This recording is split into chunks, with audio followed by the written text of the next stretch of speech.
Hello to each and every single person out there on the internet watching us, Dan and Dan, on Take the Black Live, the one and only show on the internet where we talk about things like a sci-fi, things like a fantasy, things like a swords and a dragons and a space lasers and movies and a TV. Every week, all week for 1 hour, and then later on podcast available in video and audio form wherever you like.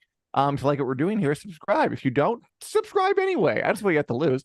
Thanks everybody for coming. Hello, Julie. Hello, Martha. Good to see you. Daniel, how are you doing on WiC Wednesday, which we've coined, copyrighted, trademarked, and want anybody else to use ever? Yes, it's always a good time on WiC Wednesday, TM, and I'm feeling pretty good. I'm excited to get into stuff.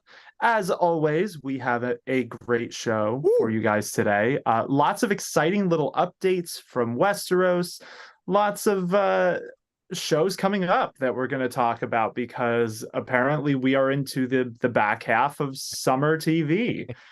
So yeah, we've got things to discuss. And how are you, Dan?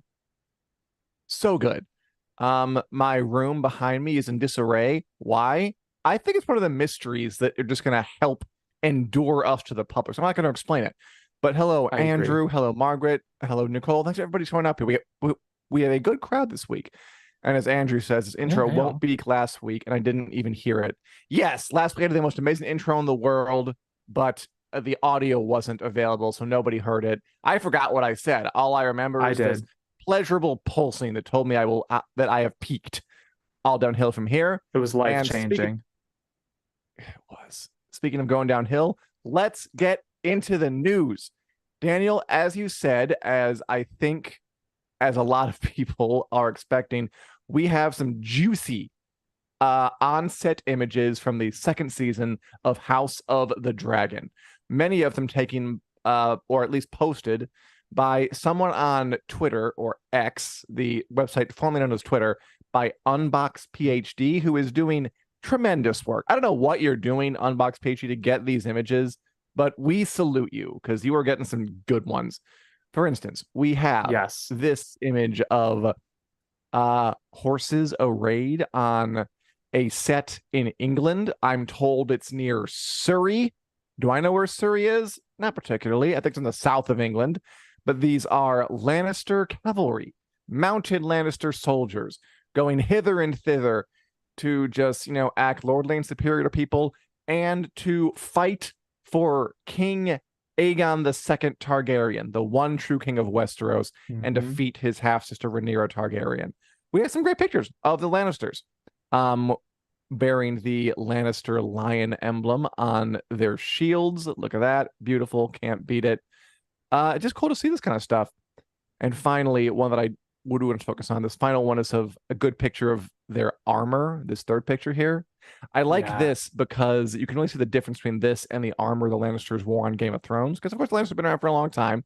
In Game of Thrones, we had Jaime, Tyrion, and Cersei in this House of the Dragon time. There aren't as many, but we got Jason and Tywin Lannister, who are twins.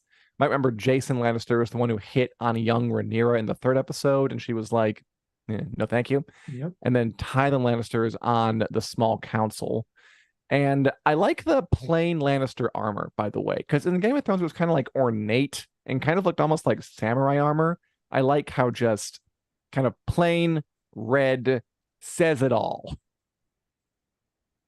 Yeah. Yeah, I love that little detail that you pointed out in your write-up about this, kind of showing the difference between this armor and like what Jaime wore in Game of Thrones. The costuming on this show has been just phenomenal, pretty much the entire show so far. So I'm loving the little touches to show this is a different time period in Westeros.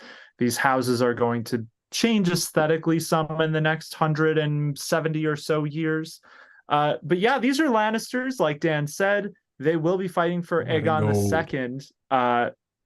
If you recall from season 1, Thailand, I believe, was part of the coup, the Greens coup in King's Landing. So firmly in Aegon II's camp. It's worth noting that we don't know if this is a battle, if it's just, cavalry riding towards something. Really, all we know is here are some Lannisters up on horses, and isn't that cool? And yeah, we need to shout. You already shouted, but I want to shout this person too. Unbox PhD, who is the person taking all these pictures. I'm just imagining them like crawling through the grime at like 3 a.m. to like get close to the lines. Like, I don't know how they are getting this much stuff from this show, but yeah, a lot of really great images. Beautiful stuff. So yeah. What else have we got to look at, Dan? Well, first of all, Martha says that she lives in Surrey. So, Martha, if you're there, cool. like, I think they're filming pretty much right now for a few more days. So, if you happen to see any guys in armor at the grocery store, that's why. And Julie, her husband was born in Surrey.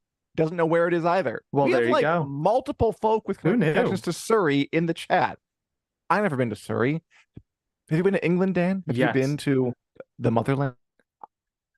I have been to England. I have not been to Surrey. If it's in the south, I assume the closest I've been is Bath, which is where I think Good Omens was filmed. Good Omens season 2 filmed in Bath.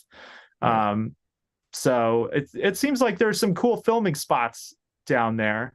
But yeah, that's a cool little connection. Thanks for sharing, guys, in the chat. Very much. Also, okay, so you said that we don't know what they're filming, but let's assume that it is some kind of battle, which, why do you array a bunch of guys in armor and horses if you're not going to film them charging towards something? We don't know, but let's assume. Do you know, Daniel, what battles might be afoot in House of the Dragon Season 2? Well, I think the big one that we're all expecting, so spoiler alert for Fire and Blood here, is Rook's Rest.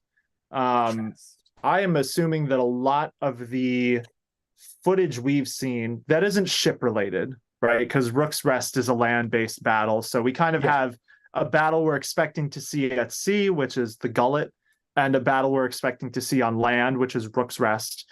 Those are the biggies, yeah. Those are the biggies we're expecting in season 2. Maybe some stuff at King's Landing near the end of the season, but that's questionable. We're not sure about that quite yet.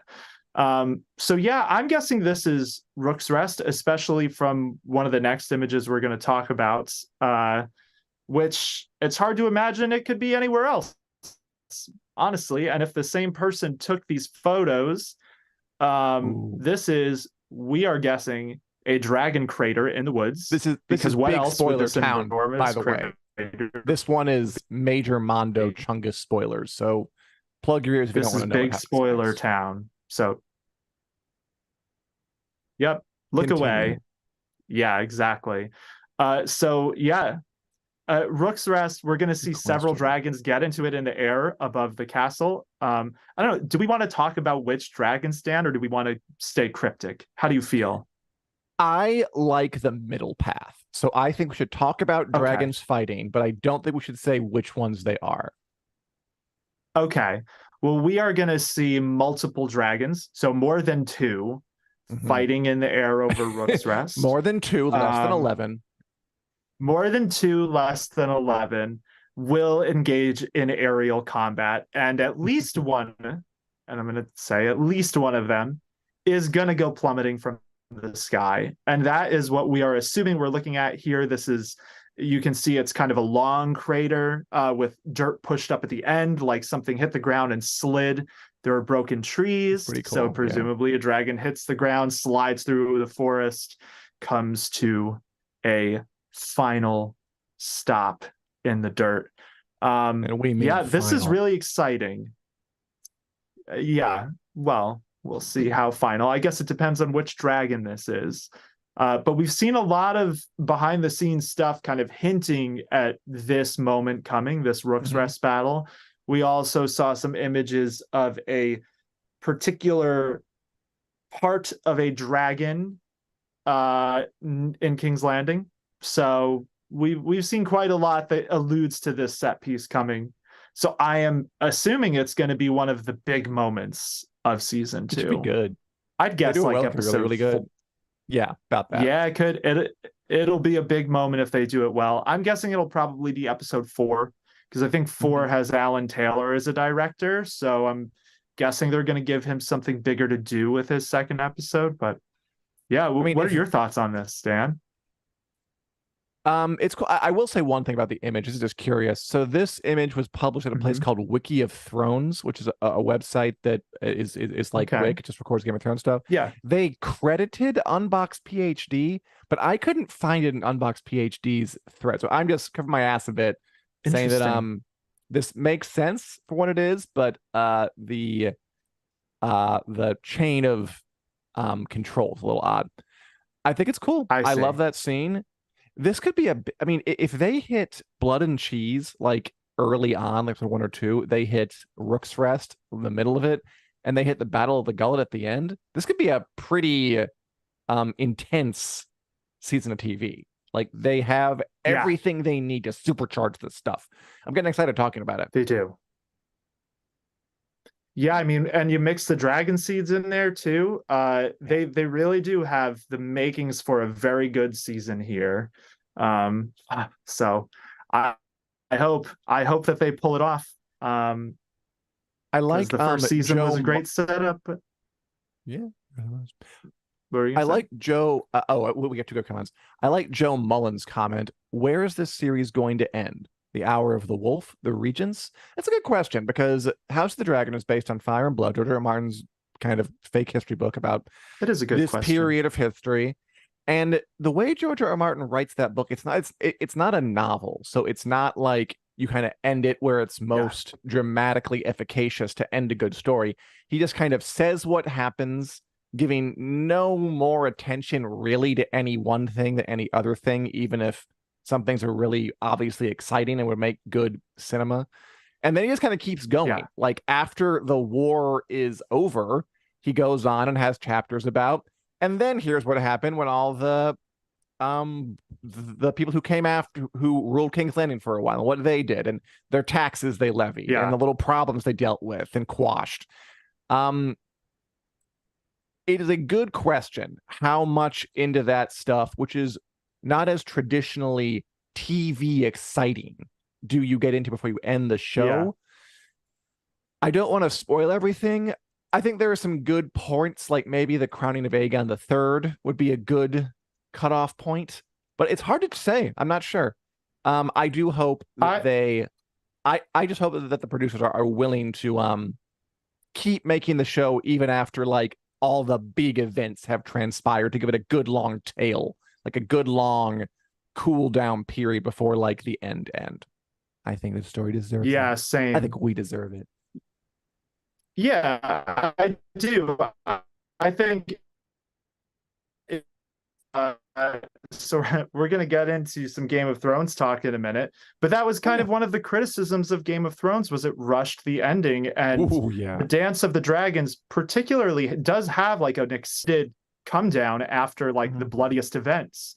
Um, that's something Martin has talked about enjoying. That that was he was inspired by from Lord of the Rings because that's the way the Return of the King is structured too, with the scouring of the Mhm. Shire. So I hope that we do get some of the extra material because the dance of I grabbed my Fire and Blood off the shelf. Oh There yeah, you are did. like 5 chapters after the end of the Dance of the Dragons. I cannot imagine Mhm. we won't get Hour of the Wolf. I would be Yeah, of shocked if we don't course. get Hour of the Wolf. It's a good bet. So I could see them ending it there though. I could see them not going into all of the regents because I don't know that they need to necessarily for the story Yeah. that they're telling. The regents are a little more relevant for Fire and Blood because Fire and Blood is a Targaryen family history, and that's kind of like the bridge piece into the next era of Targaryen family history. And I don't know that we need that in the show because the show is really about the Dance of the Dragons and Yeah. this period of Targaryen family history. So I think definitely Hour of the Wolf. I will be beside myself if they don't do Hour of the Wolf. But I don't know about the regents, so we'll see. I But agree it's with a you. it's a good problem to have that they It is, have yeah. so much material and they can choose where to end. Philip has two good points. He says that I'm shocked we don't have Cregan casting news, which I'm shocked about that too. That's a juicy role Same. people you should want to have. He also says he'd want a whole epilogue or an epilogue season would be entertaining. I don't think I need a whole epilogue season, but like a good epilogue half a season maybe, or like more than one Yep. episode. Or again with the Game of Thrones, definitely more than one half episode of epilogue. Definitely more than that. Yeah, right. A few would be nice. Yeah. Speaking of, I've always thought that, mhm. yeah, I've always thought that it would make sense structurally to have kind of the, I don't want to spoil things. So I'll say the climactic thing that happens on Dragonstone that marks the end of the war happen kind of in the early to mid season of the final season. Sure. So that basically, like you said, Dan, it leaves us kind of a half season for everything else to resolve after that. I think that would work. I feel like that's would be what I would do. That's the way it would make sense to me. Yeah. Yes. If we were running House of the Dragon, that's what would happen. We should be. But since we're not, who knows? Could be anything. Speaking of alluding to Game of Thrones frustrations, we had just really quick another Game of Thrones star, Conleth Hill, who has played Varys, the bald master of whisperers, who has an amazing head of hair in real life. I think compensating for the fact that everyone thinks he's bald. Basically just talking about how he felt that last series was a bit rushed. He was inconsolable. Now he's fine. He thought that that he'd done something wrong when he read the final season because Varys was killed off so quickly. Yeah. But different strokes. And there is that kind of famous within a very niche community video of them all reading the final scripts and Conleth Hill like going like, yeah, bullshit. Yes. And now I guess he kind of confirmed that he might have been a little miffed there. Yeah, I think it's fair. I mean, Varys, one of the downsides to the way that season 8 went is that a lot of characters did get rushed exits. I'll never not be sad that we don't see the Iron Islands again at the end of the show. Like, not even a single scene to kind of establish what had happened there. So I think it's fair. It is what it is. It's funny to hear him talk about being killed off quickly, because Varys doesn't die until the penultimate episode of this season, if I remember right. It starts with him getting killed, yes. But it's just the very condensed story of the final season makes it all feel like it's happening so fast, regardless of what episode things actually go down on. But yeah, so he's not the only one we heard from about this. Emilia Clarke also had a kind of a fun little thing she dropped in a Secret Invasion interview, which was essentially, so she said, some people have issues with things series I've been in have done, but by the time they have the issues, I've already done them and there's nothing I can do. So she kind of just said, it is what it is. Sorry you have problems. It happens. Meanwhile, Liam Cunningham doesn't seem to be having problems. What was this comment? He made a comment too recently, right? I mean, he just said that he's interested in being on the Jon Snow show and just texted Kit Harington, Better Call Davos. So, I mean, again, we don't know if that show's happening or not. But when and if it does, yeah, of course they'll bring in other people. It's not just going to be. Actually, we don't know what shape it's going to take. I kind of wish if they make it that it would be just Jon Snow out in a cabin by himself in the north, just kind of hanging out and sharpening his sword or something with Ghost. But we'll see when and if it happens, who will be involved. By the way, yeah. Blurg. Where'd it go? Where'd the chat go? There it is. Targaryen loyalist asks, so can we assume that Rhaenyra already has informed Jace about Aegon's death? Do you mean about Lucerys' death? Because Jace's brother Lucerys died in the season finale of House of the Dragon. And I don't think Jace knows yet. I think that'll be an unpleasant letter he has to get at some point. And I don't think in the book that there is a scene of Jace learning what happened to his brother either. So they can fill that in. Yeah, well, the way the book is structured is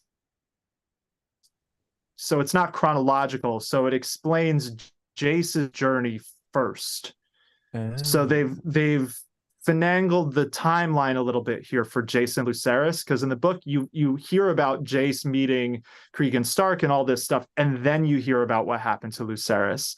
So yeah, I'd assume, like what you said, Dan, like we'll see Jace get a letter maybe at the Eyrie, or he gets to the Eyrie and they already know about what happened, because it's going to be just widespread news at a certain point. I don't know, like what travels faster than a dragon? Don't find out on screen. Oh, we better find out on screen. I guess that we're gonna see him find out, but that'll be then. That'll be in 2024. I guess, Julie, that it's hard to wait, but waiting's our lot in life, at least for this show. It is. Sorry, Danny, you were saying? Fortunately, I was just gonna say, yeah, waiting's the lot in life. Gossip and ravens maybe fly faster than dragons. Probably not. But we do have some stuff to tide us over. Do you have anything else you want to talk about for House of the Dragon before we start discussing how we're going to not lose our minds with anticipation for season 2 by watching other stuff instead for the next few months? I just want to hear you intro the next section. All right, so House of the Dragon not coming until 2024. We're all very sad about that. But on the bright side, this month in particular, and the beginning of next month, has a ton of TV, a ton of great genre TV coming up. So we're going to be watching a lot. We're going to be talking about a lot. This first one, so I need to preface this by saying, for as long as I have known you, Dan, anytime The Last Kingdom comes up, you've always said, I wish they would do the Warlord Chronicles by Bernard Cornwell too, because that is one of his series that you have loved for a very long time. And now they're doing it. Yeah. So The Winter King is coming out on August 20th. What is the deal with this show? Can you tell us about it? I can. Thank you for asking. It's going to MGM Plus. The Winter King is an adaptation of Bernard Cornwell's The Warlord Chronicles. He's the guy who wrote the Last Kingdom books, and that always did really well around Wick, around here. Everyone loved Uja Bamba, and I always loved these books. I read them when I was like in middle school or something, and they just always stuck with me. I read them recently. They're great. I recommend them to anybody who wants. And I always thought they would make a great TV show, and I've been vindicated, because here we are, years later, getting a Winter King TV show.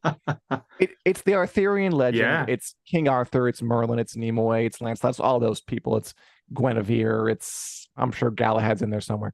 And there's been a lot of crappy Arthur stuff over the decades. I'm sure there's been some good stuff. I can't remember it, but this is by far the best book series I've ever read about Arthur. And if they do it right in the style of The Last Kingdom, this kind of grounded but still fantastical way, I think it could be very, very special. I haven't watched the screeners yet. I have them. I'm going to start it very soon.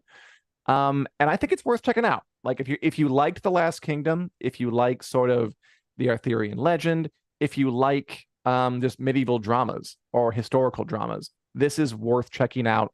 I hope. I'm going to watch the screeners very soon. And unless they're awful, I stand by my recommendation. Cool. And you said this is on what, MGM Plus? Yeah, I don't know what it is either. Oh God, that might even not be its name anymore. It is being relegated to some like no-name streaming service, which is unfortunate. I think it is MGM Plus. Yeah. That is unfortunate. I mean, I didn't even know MGM Plus was a thing, so I guess this is probably really good for MGM Plus, but I don't know what it means for the Winter Kingdom or the Winter King. Have you heard of Epics? Okay. Yeah, I've heard of that. Slightly. It's not like that's big either. Why do you keep changing your names? Why did you change from HBO Max to Max? Why Epics to MGM Plus? Why CBS All Access to Paramount Plus? Why Twitter to X? What's wrong with you? Don't you know branding? What's wrong with you? But okay, that's what's happening there. It's keeping things fresh. It's keeping things exciting. You rant away about those things. Yeah, you got to make people feel like they're getting something new. You're not on Twitter, you're on X. It hurts me just to say it. Ugh. Anyway, we won't go too deep down that rabbit hole. But yeah, so beyond the Winter King, one of the next things, so the Winter King premieres on August 20th, MGM Yes. Plus. MGM Plus, baby. Yep. I don't know where to get that, but I assume you can use the internet to find it. After that, so August 23rd, the first 2 episodes of Ahsoka are dropping on Disney Plus. And this is another one of those that feels like an event a little bit, kind of like Obi-Wan Kenobi. It is a kind of a big deal for Star Wars fans that we are getting a series about Ahsoka Tano. After all this time, it's introducing Thrawn, who is probably one of the most iconic Star Wars villains outside of Emperor Palpatine and Darth Vader, like in the extended universe. Like people who haven't either read books or watched the cartoons don't typically know Thrawn, but like he's a big deal. So it's and he's being played by the same person who voice acted him in Rebels. That's cool. So that one's going to be a big one too in August. Are you going to be watching that, Dan? And are you guys going to watch Ahsoka? First of all, great comments here. Where they're everyone's joking about like Julie's like, my name is now Ali. Philip is saying, my name is now Philip Plus. So yeah, what if we all just changed our name willy-nilly the way that corporations change the name of their companies? Dan Plus. With it. Daniel Max. Now that actually sounds kind of cool. Actually, I'd be Daniel Max. Yeah. Daniel Minus. To balance out the pluses. Yeah, it's important to have balance. As for Ahsoka, yeah, I'll watch it. I've watched a lot of the Star Wars shows. I skipped the Obi-Wan Kenobi show. This one looks interesting. I'm not a big fan of the Clone Wars and Rebel shows. I watched a bit of the Clone Wars and I was like, not really for me. But I like The Mandalorian. I liked Andor. They've done good stuff. Yeah. And I get the feeling that, I said this before, but I get the feeling that this is the show that Dave Filoni like really wanted to make. Was a show about Ahsoka Tano, who is this character who he invented and who has a very good reputation. I don't know who Thrawn is. I know that he's blue, but I know that he's very important in the mythos, the characters and the fans like him. I'm guessing they put a lot of love into this, so I will check it out. Yes. Yeah, I totally agree with you that this seems like the thing Dave Filoni really wanted to make. Clone Wars, I hadn't really seen Clone Wars before the past few months, and I have been watching it. If you are interested in Ahsoka, I would recommend watching the Clone Wars. Not mandatory, whatever, but it seems like Ahsoka is really being set up as a live action sequel to Clone Wars, because Rebels. Yeah. Rebels is the one to watch for Ahsoka. I mean, Clone Wars has Ahsoka too. That's where she's from. But Rebels has all the rest of the characters like Hera, the droid Chopper, Ezra Bridger. All of them are from Rebels. And even so, Thrawn is too. Thrawn was a major villain in Rebels, and he definitely left a mark. He's kind of like one of those creepy villains he doesn't have a bloodthirsty death wish. He likes to understand his enemies, and he's kind of soft-spoken until he's not. He's played by Lars Mikkelsen, who plays Stregobor he plays Stregobor in The Witcher. That guy plays Thrawn. He's fantastic in Rebels, and I'm assuming he's going to be great in Ahsoka too.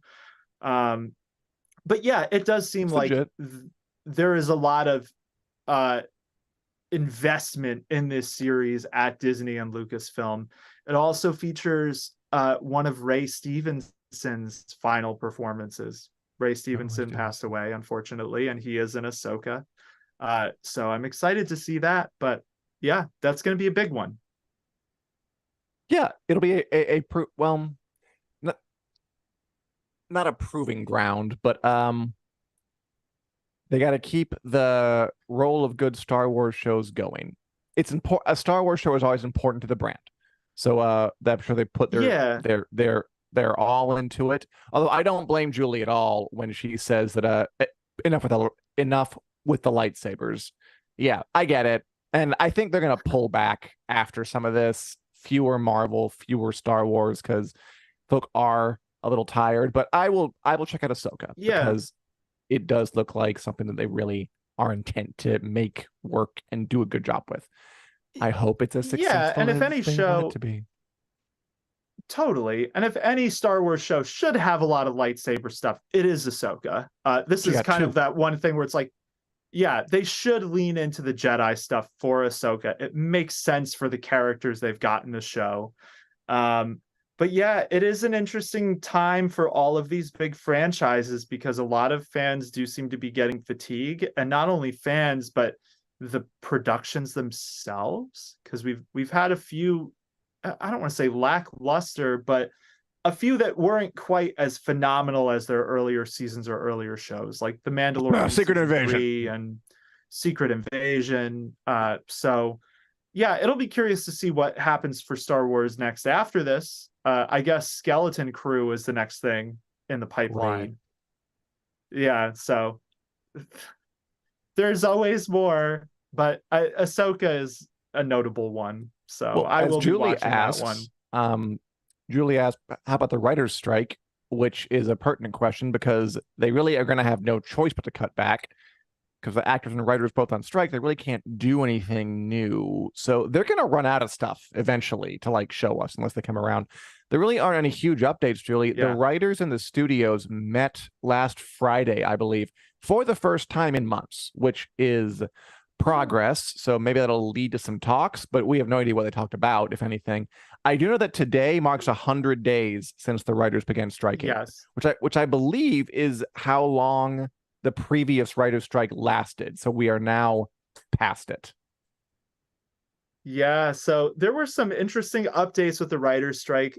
So in relation to Star Wars, we still have Skeleton Crew and The Acolyte, both of which are already filmed, I believe. So we're not going to run out of Star Wars anytime. Like we'll be way into 2024 before that's a thing. But so with the writers and actors strike, there were some really great images taken. They apparently picketed outside of, I think, Universal for one of the first times, and it was like because they've been like tearing up the sidewalks at Universal to kind of discourage striking. But they kind of descended in record numbers. You can find images of this. They look like history book images. They're crazy. The amount of people were on strike at Universal. But I did want to talk about the meeting on Friday because that was an interesting one. Just briefly. So basically the AMPTP and the negotiating committee for the Writers Guild had a meeting to discuss having a meeting. So that was all that was let's see how far apart we are on issues to decide if we can negotiate again. And one of the most notable things about that was the AMPTP stressed several times during the meeting that they wanted a media blackout on this stuff. They didn't want the WGA talking to the media. And the AMPTP leaked details from the meeting before it was even out so that they had stories going out in like Variety and Deadline at the same time that they were asking for a media blackout. The WGA has responded to this. They have an open letter. You can find it on their website that sums up the details. But I just thought that was kind of hilarious and just like kind of showing the bad faith of the situation that they're like, don't talk to the media, but also here media. We'll do that. I mean, it's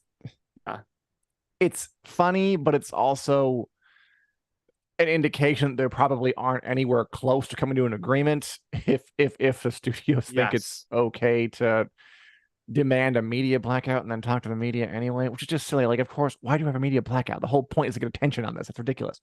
You know, I mean, on the other hand, like you and I aren't in a union yet. No, I'm kidding. Don't fire me. There's no union talk here. I will crush any union talk. But I've had friends who are in unions, and this sounds about on par for the course of what they've told me, like how it goes. Like you have these little calls and they like talk about a meeting, about having a meeting, and it just like it's a slow, crawly process. I do think any kind of meeting where there once was silence and no communication at all is probably a good sign, but like it's gonna be I a agree. while. Like Julie says that it's been going on for, I hope it gets settled soon. Must be hurting a lot of people. It must, and I don't think it's gonna be settled anytime soon. Yeah. Yeah, it has. There's been a lot of talk about how it's affecting LA's economy and California's economy. A lot of people are displaced by this. But it's also an existential moment for those industries. We're going to talk about some other union stuff later in the show, Oh but yeah. this is kind of it's a broad issue in the entertainment industry right now. And yeah, I agree with you. Any meeting is better than the radio silence that has persisted for basically the 90 whatever days preceding it. The media blackout kind of cracked me up. It, to me, that kind of shows that the AMPTP feels like they are losing the media war a little bit, that they are trying to pull something like that. Yeah, but we'll, I mean, you know, I'm we'll not sure how like money grubbing studios with CEOs that earn hundreds of millions of dollars per year, literally, somehow lose a popularity war with underpaid writers who have to use Uber even though they write on major shows. How do you not win that? But yeah, we'll see how it goes. And I like that Philip actually has changed it's hard into to Philip imagine. Plus. That is funny. Yeah. Okay, we gotta put some kudos, Philip. the pedal to the metal because we are running a bit behind. Just fine because we're just having so much fun. Okay. The final show that we're looking forward to in the near future is The Wheel of Time Season 2, coming on September 1st with a Time Season 1. I think we both liked it. It had its criticisms, but I enjoyed it. I like the book series by Robert Jordan. I like the cast. I like the splendor. I like that it's a fantasy series that has a bit of a different vibe than Lord of the Rings or Game of Thrones, a bit literally brighter. Like it's a brighter show. No like pure darkness, long night battles here. Huge, sweeping, epic, interesting world, cool magic. I like it, and I'll watch the next season. Hooray! I believe you've already. Will you also watch the next season, Dan? Yes, I will. I think we can safely say that too. I have seen some of it. I will definitely be watching it. I'm very excited to watch more of The Wheel of Time season 2. And yeah, I agree with you. It's a different sort of flavor than Lord of the Rings or something like that. The first season for me was kind of like maybe a 6 or 7 out of 10. Like I liked it. Yeah. I did. The Wheel of Time is one of the shows that I really give a lot of slack for having to operate during the pandemic, because I think that show was derailed way harder than most by the pandemic. So a lot of it's like controversial changes and issues with its last 2 episodes. I really chalked enough of that up to the pandemic that I'm kind of like willing to give it a pass and just look at season 2 with fresh eyes. Because there were liked and things I didn't like in the first season, but I thought it got the spirit of the books pretty well. I think it brought out some aspects of the books that weren't very deeply explored, but were there, like Swan and Moiraine's relationship, which is a thing from the books, but doesn't get a lot of page time. So yeah, I'm really excited. I think The Wheel of Time, that's like the big fantasy show of the fall. It premieres on September 1st. We got the news today, actually, that the first 3 episodes are all dropping on September 1st, which I can't lie. I don't like that. Upsets me just a little bit. There are only what are your thoughts on this? I don't like it. It's fine, but no, it's not fine. There are 8 episodes total of the show. I wish they would just do it 1 a week so I can kind of enjoy the journey. I don't know. I never really got on board with the binge model of Netflix, which was in vogue for a while. You just drop everything at once and watch it all at once. I like having 1 a week so you can watch one with everyone else and then talk about it and then have another one to kind of recharge your batteries. And I would think that the studios like that too, because they can kind of keep the buzz going longer. they can depend that more folk will watch it at once and create this like social media buzz going on. It's a longer window to sell more stuff. Don't you like that, studios? Or are you too busy changing your name from like Amazon to Zonamax Plus? Just I don't think the way they do. But I wish it was one at a time, but it's what they're doing, so it'll be fine. Has Daniel frozen? No, I'm here. Okay, cool. Maybe I'm here. You're mostly here. Yeah, I mean, I agree with you. I liked, the longer time period of getting one a week. Anytime I see that a streamer is dropping multiple episodes at once, it makes me a little nervous. Like I think of Obi-Wan Kenobi, where I felt like they kind of dropped two at once because they felt like they needed to get through the early episodes to the exciting stuff. So it makes me a little nervous to see that Amazon is dropping like essentially almost half the season on day one. Like I'm gonna watch it. It's gonna be exciting and a fun day for the fans, but also, that does feel like, why are we rushing through this thing that we've all waited, years? It'll have been almost 2 years since the Wheel of Time season 1. So why shave off that? We'll see what happens. I kind of jury's out, but I'm not a huge fan of that trend either, I will say. The commenters are kind of split. We have some who like the 3 than 1. Julie would rather do 1 at a time. Nicole says 2 at a time. I get behind 2, I think, but 3 seems a bit much for me. But everyone feels differently. And Philip made me laugh with saying that he feels attacked by my Amazon comment. Attacked plus. But they're all negotiating it differently. Okay, Daniel, let's blast through a couple other sections. Are you watching or reading anything new recently? And are any of you watching or reading anything new recently? And if so, what is it? What have I been watching? So I saw Barbie. That was a lot of fun. I liked it a little bit less than I expected. But I don't really want to weigh in too heavily. Because I enjoyed it. I was surprised by how on the nose it was the entire way through. But I'm really glad that I saw it and enjoyed it. And the filmmaking of it is phenomenal. Oh, gorgeous. The practical sets and stuff, just amazing. I also watched They Cloned Tyrone, which is a Netflix movie with Teyonah Parris, Jamie Foxx, and forgetting John Boyega, who played Finn in Star Wars. John Boyega. Yes, John Boyega. And that was excellent. Yeah, that was really, really good. Kind of like this mix between like a crime story set in the ghetto with some interesting sci-fi and political commentary. I really, really enjoyed that. That is totally worth checking out if you want a new movie on Netflix. And beyond that, I read a book called Bridge by Lauren Bukes, which was kind of a everything everywhere all at once sort of multiverse story. Very cool. Kind of some deep grief stuff in there. So it hit me kind of hard, that book. And right now I'm into another book called Cyberpunk 2077, No Coincidence, which I will have a review for up probably later this week or early next week. But yeah, a cyberpunk book, which is kind of exciting. Based on the game, Dan? Right? What are you getting into? It is based on the game. I believe the person who wrote it, Rafat Kozik, was one of the screenwriters for the anime that was on Netflix as well. So there's a lot of crossover here.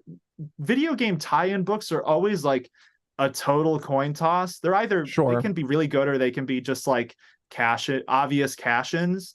And I'm not quite sure where this one falls yet. I'm only like 100 pages into it. But it's cool to be back in Night City, and it does get that Night City vibe pretty well. But what about you, Dan, and all of you out there? What are you getting into? Well, Philip watched the first half of the Clone Tyrone. It's supposed to be a Power Rangers reference because the three main characters had a unique color. Good movie. He liked it. Movie plus. Thank you, Philip. It's important to add that. Julie's still watching Outlander. It is one of the better shows at the moment. I think the mid-season Nice. finale is this week. She needs to catch up on Warrior, which I've been watching. I watched the rest of the season with the screeners. Last episode was really, really good. I always just stump for Warrior here, and I will continue because it really earns it. Great martial arts, exciting drama, great filmmaking on that one too. Just the practical, like the cinematography is gorgeous. The fight choreography is great. Characters are good, and now that I've seen the entire season, worth it. I'm gonna go hashtag renew Warrior right now on Max. Just I'm gonna start it up early because I think it deserves to come back. Christian Hanna finally watched Guardians, scarred his wife. She hates seeing violence to animals. That was the roughest part by far, was the bits where the cute little animals, even if they were CGI, they were very convincing, and I did not like seeing them suffer, and it was very, very rough. PETA loved the movie for its non-practical depiction of animal cruelty. Andrew's been watching Rebels, ready for Ahsoka. Andrew asked, I did watch another episode of the Orville. It was really good. Nice. It was the one where they dealt with the Matrix. Oh, it was the one where Isaac got like human emotions. It was nice. It was fun. It was good. I'm almost done. I have like 3 left. Cool. And I'm going to watch the Superman show, Andrew. I guarantee you. I'm very busy. We have so much to watch. It's way too much. That's about all that I'm watching. Although, thank you guys for commenting today, by the way. You guys are really bringing it. You are giving a lot of good stuff to feed off of. But we're going to wind this puppy down because we're almost through with the hour. Now, do we have to confine ourselves to an hour? We don't have to, but we'd be here all day otherwise. And then who's going to, walk the dog, cook the dinner, and, make the insider trades? So we're going to move on to the WiC News Lightning Round, where we go over some stories we didn't get the main body of the show and give our 20-second opinions on them, while you judge us on how well we hit that mark. Daniel, blah, blah, blah, no order, blah, blah, blah. Why don't you... Oh, damn it. Really, really fast before. Nicole says she's watching What We Do in the Shadows. I am too. That's one of the things I can't watch. Nice. Too much. It's really, really, it's typically very entertaining. But okay. I love that show. I need to watch the new season. Yeah, it's on the new season. I haven't watched the new one, but I'm so excited that it's back. Hulu's been quietly really great. Also, I watched The Bear all the way through, and Hulu's just like quietly putting out really good shows. So good on you, Hulu. Don't get me started on The Bear. We shall. Yes, let's do it. Go ahead and ask me. Okay. So Star Trek had its first ever musical episode last week with the Strange New Worlds episode Subspace Rhapsody. Yeah.